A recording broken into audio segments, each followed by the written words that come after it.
How you doing, guys? This is Eric from RuleTheWasteland.com. A little bit stuffy, so if I sound kind of weird, I've got some kind of Omicron Perseonate or whatever, so don't worry about it. I'll be fine. It might just sound a little weird. This video is going to be about how the inflation is continually getting worse. We just had the government release their official numbers, 8.5%. Like I mentioned in the title, I think that's a joke. Even if you just calculate it the way that they used to calculate it, it would be higher. And if you look at other people's numbers like John Williams, the Shadow Stats, and other people who are trying to get a more realistic view of what actually is going on, it could be as high as twice that, 15% or so. Definitely not surprising. If you go into the store, all the stuff that you've been purchasing and have to purchase has been going up by a lot more than 8%. A lot of stuff that I have to buy for my survival fishing kits that I sell, especially packaging material and stuff like that, is doubled, sometimes even tripled. And luckily that doesn't make up a huge component of the product, but the other stuff's going to start going up too. So everything's going to be getting more expensive. So make sure you prepare for that. Got other videos on this channel about what you need to do to that, buying in bulk, buying stuff ahead of time. But specifically, it's a weird situation because everyone's wondering why we haven't seen gold and silver go up dramatically in response to an obviously inflationary environment, especially when we have seen a lot of other commodities at all-time highs. What the hell is going on with gold and silver? These are supposed to be things that are viewed as inflation hedges when inflation is obviously at, super high, 41-year highs or something like that. Even given the current bogus numbers, it's at something like 40-year highs. Why isn't gold and silver responding by going way up? And I think there's two specific reasons for that, in my opinion. Let me know what you guys think in the comments. But the first reason being that it's still relatively new. The average normie still is not yet worried about return of their capital. They're still more worried about return on their capital. Where can they get gains to keep up with inflation, things like that. And that's for the people who even have, discretionary money, investment money, savings to begin with. For everyone else, they're still mostly focused on just being able to afford the things that they need. They're not really going to be investing. So that's the first reason, is that it's still relatively new.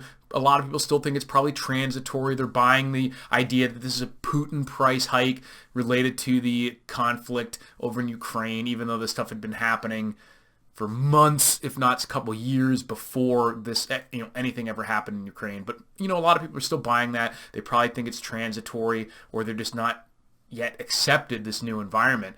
And then they're focusing mostly on just getting the stuff they need. If they need a new car, that's twice as much. If they need gas, it's twice as much. They're not really focusing on, 6 months from now or whatever, how much their money's going to be worth, because they're not really thinking that they will even have any. But I think the second reason, and probably the more important one, is that we haven't yet seen wage inflation, which you're going to have to see at some point. With the continued increase of prices in almost every category, eventually people who are making the same are going to get squeezed out. The only way for the government to deal with this is to continue printing, but also to make sure that people have more money, or else there's going to be all sorts of riots and stuff, and people literally just won't be able to buy anything. They won't be able to pay rent. They won't be able to buy gas. They won't be able to buy food. And that's certainly one possibility, but I don't think the government's just going to be like, oops, oh well, and then to deal with massive civil unrest. They're going to go back to the printing presses, because that's what all these governments have done throughout history when in this situation. And they're going to throw more money at people, whether that's through welfare, whether that's through some kind of universal basic income, stimulus packages, just everything going up. We're going to see wages finally start to increase too, and that's when people will actually have the money to buy things, and also will be worried, knowing that things are going to be continually going up in the future. They'll be looking for something to instantly spend their money on that will hold value instead of having dollars. Right now, the average person isn't, when you give them $1,000, they're not instantly thinking, I need to get something with this before it becomes only worth $500. But that's rapidly changing. And so, like I said, that's point number one. And then when you combine that with the fact that people will be getting more and more money, then you're going to see the price of gold and silver just absolutely explode.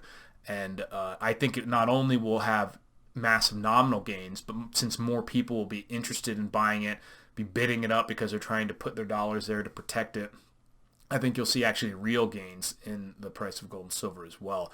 But at the very least, will maintain its purchasing power, I think. So I think this dynamic where one or both of these things change is probably likely to happen at least over some point over the next couple years, certainly in the 2 to 5 years, maybe even sooner than that, but certainly I think within the next 2 to 5 years.